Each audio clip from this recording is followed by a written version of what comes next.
सरकार को इस बात का पता होना चाहिए कि ठेके पे गुलाम रखे जाते हैं, ठेके पे कभी जवान नहीं रखे जाते। अगर ये योजना इतनी अच्छी है तो एक योजना ये भी बना देते कि 4 साल के बाद कोई एमएलए एमपी नहीं रहेगा, दोबारा चुनाव नहीं लड़ सकेगा, कोई पेंशन नहीं लेगा।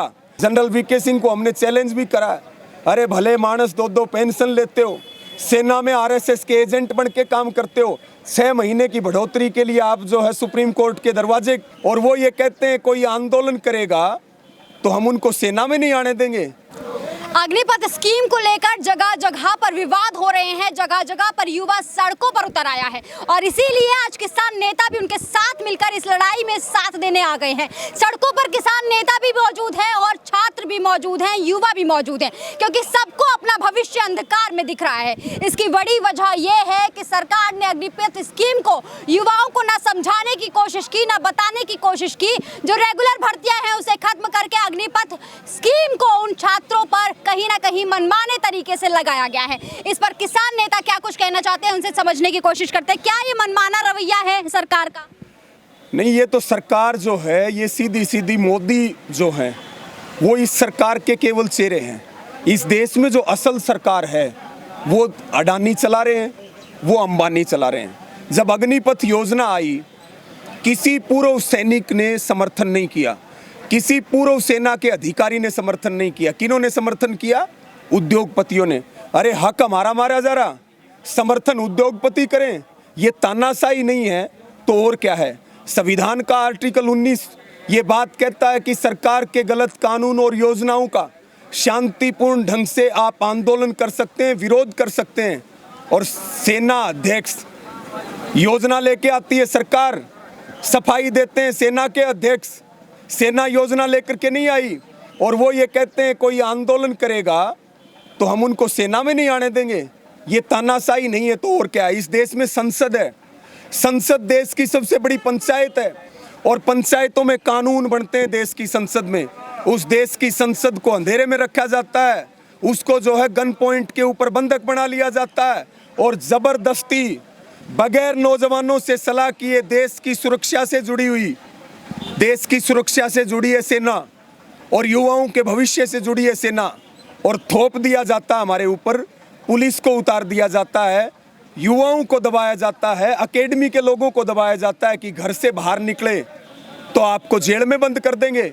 डराने के लिए इस देश में हजारों मुकदमे दर्ज किए जाते हैं, हजारों नौजवानों को अलग अलग राज्यों में और दिल्ली की तिहाड़ जेल में बंद किया जाता है। क्या वो आतंकवादी? अगर ये योजना अच्छी थी तो फिर ये योजना एमएलए एमपी अपने लिए लागू क्यों नहीं करी? वो कानून बना देते कि हमारे बच्चे जब 17.5 साल की उम्र में होंगे अग्निवीर बनने के लिए जाएंगे, 4 साल के लिए भारतीय सेनाओं में जाएंगे। अगर ये योजना इतनी अच्छी है तो एक योजना ये भी बना देते कि 4 साल के बाद कोई एमएलए एमपी नहीं रहेगा, दोबारा चुनाव नहीं लड़ सकेगा, कोई पेंशन नहीं लेगा। अगर ये योजना अच्छी थी। सरकार के मंत्री और सरकार के नेता कह रहे कि सेना कोई रोजगार का साधन नहीं है, सेना सेवा का साधन है। हम भी कहते हैं ये देशभक्ति का मार्ग है, देश पे जान देने का काम है। लेकिन क्या राजनीति सेवा का माध्यम नहीं है? राजनीति भी तो सेवा का माध्यम है। हमारे लिए अग्निवीर योजना लेकर के आते हैं, अपने लिए सदनवीर योजना लेकर के आ जाते हैं। आगे आगे एक एक सरकारी विभाग बिकना है। अगर ये योजना अच्छी है तो सेना के अधिकारियों पे योजना क्यों नहीं, केवल जवानों पे क्यों? अरे सारा खून गरीब किसान मजदूर के बच्चों का ही चूसोगे। 750 हमारे जवान, हमारे किसानों की शहादत तुमने किसान आंदोलन में ली। एक बार तो किसानों ने अग्नि परीक्षा दे दी, क्या आप जवान अग्नि परीक्षा देने के लिए तैयार हैं?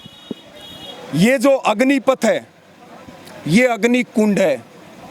आक्रोश जो है वो पूरे देश में सड़कों के ऊपर है। दबाने के बावजूद भी हम कोशिश कर रहे हैं कि इस आंदोलन को धार दें, हम कोशिश कर रहे हैं कि युवाओं के कंधे मजबूत करें, हम कोशिश कर रहे हैं कि जो ये अग्निपथ नहीं, ये जो अडानी पथ है, क्योंकि सरकार को इस बात का पता होना चाहिए कि ठेके पे गुलाम रखे जाते हैं, ठेके पे कभी जवान नहीं रखे जाते।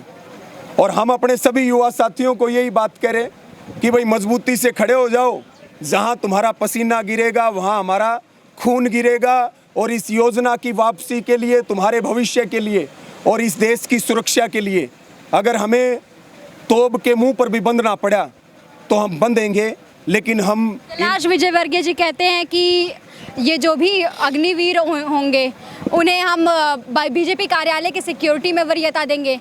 एक और बीजेपी नेता है किशन रेड्डी, वो कहते हैं हम उन्हें इलेक्ट्रीशियन के रूप में ट्रेनिंग देंगे, कुक के रूप में ट्रेनिंग देंगे, ड्राइवर के रूप में ट्रेनिंग देंगे।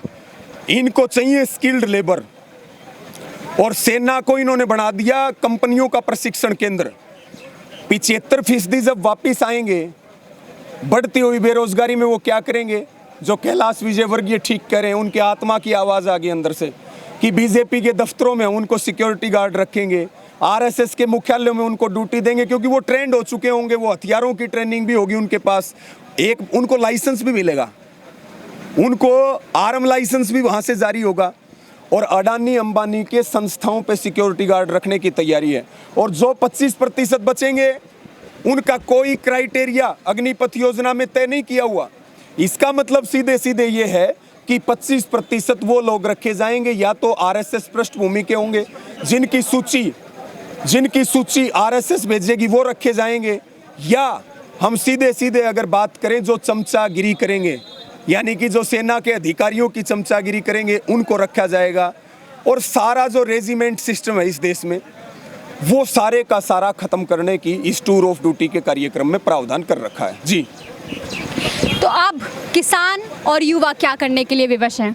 देखिए, एक बयान का आपने जिक्र किया था कैलाश विजयवर्गीय का, एक बयान और आया था राज्यवर्धन सिंह राठौड़ का, एक बयान आया था नरेंद्र सिंह तोमर जो किसानों को करोड़पति बनाने निकले थे।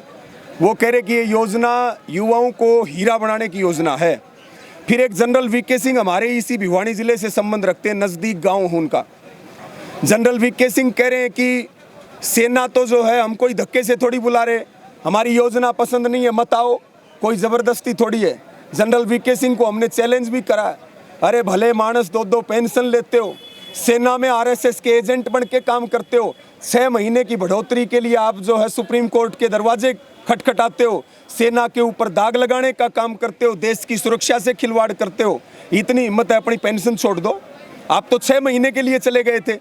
मुख्यमंत्री खट्टर ने एक बयान दिया, आपके सवाल से मैं अलग हट के बात कर रहा, क्योंकि हमारी तो आज पहला चरण है विरोध का। 3 जुलाई को फिर मोर्चे की मीटिंग है, उसके बाद हरियाणा के संगठन पूरे राष्ट्रीय स्तर पे कोऑर्डिनेशन करने का काम कर रहे। हम हरियाणा के मुख्यमंत्री को आपके माध्यम से एक बात कहना चाह रहे। हरियाणा के मुख्यमंत्री ने कहा 21 जून को कि हम अग्निवीरों को गारंटी शुदा सरकारी नौकरी देंगे 4 साल के बाद। हम खट्टर साहब को हमने कहा कि भाई आज बेरोजगारी में हरियाणा नंबर 1 पहुंच चुका है, आपके पास नौकरी है तो अभी क्यों नहीं दे देते। दूसरी बात, अगर आप नौकरी देना चाहते हो तो आप एक कानून विधानसभा के अंदर वैधानिक कानून क्यों नहीं बना देते। तीसरी बात, हमने खट्टर साहब को कहा, खट्टर साहब हरियाणा में 2,90,000 पूर्व सैनिक है इस वक्त, 29,354 पूर्व सैनिकों ने इस सरकार में अप्लाई किया सरकारी नौकरी के लिए, जिनका अनुभव है 15 साल का, जिनके पास कागजों की मोटी फाइल और बहुत एक्सपीरियंस है उनके पास, अलग अलग ट्रेनिंग्स का, खतरनाक ट्रेनिंग्स का, सिक्योरिटी की ट्रेनिंग्स का। इन्होंने केवल और केवल 354-55 पूर्व सैनिकों को नौकरी दी है। क्या इन्होंने जो पूर्व सैनिकों के साथ किया है वही अग्निवीरों के साथ करेंगे? जवाब दे दे मुख्यमंत्री खट्टर साहब। इसके अलावा हरियाणा का एक कोटा था सेना में, हर साल हमारे 3500 से लेकर के 5000 जवान सेना में जाते थे। All India all class quota लागू होने से हमारा हिस्सा बच गया 2.09%। 941 जाएंगे 4 साल के लिए, जिसमें से करीब जो है 240, 41, 42, 43 ऐसा कोई आंकड़ा है, वो रहेंगे परमानेंट। हमारे हरियाणा के 5000 से घट के और 971 बच गए। खट्टर साहब शर्म करो। हम तो कह रहे हरियाणा के युवाओं की एक मीटिंग रख लो और जगह स्थान टाइम आप तय कर लेना।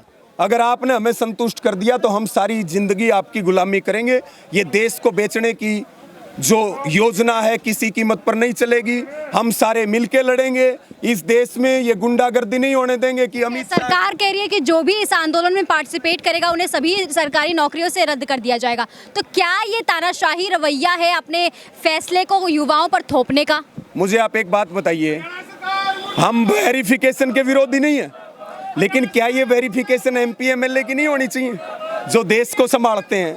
जो देश में कानून बनाते हैं, जो देश के कर्ता धर्ता हैं, अरे सारा हमें ही मारोगे क्या?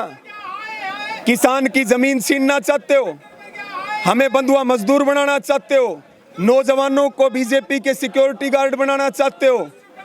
अरे भाई जब मरना ही है, हमने सभी युवा साथियों से अपील करी है कि कोई गलत कदम ना उठाए, सारे मजबूती के साथ लड़ लो, मरेंगे तो लड़के मरेंगे, ताकि आने वाली पीढ़ियों को प्रेरणा मिलेगी। आज का जो प्रदर्शन हुआ उसमें हमारी 3 मांगे हैं भारत सरकार से।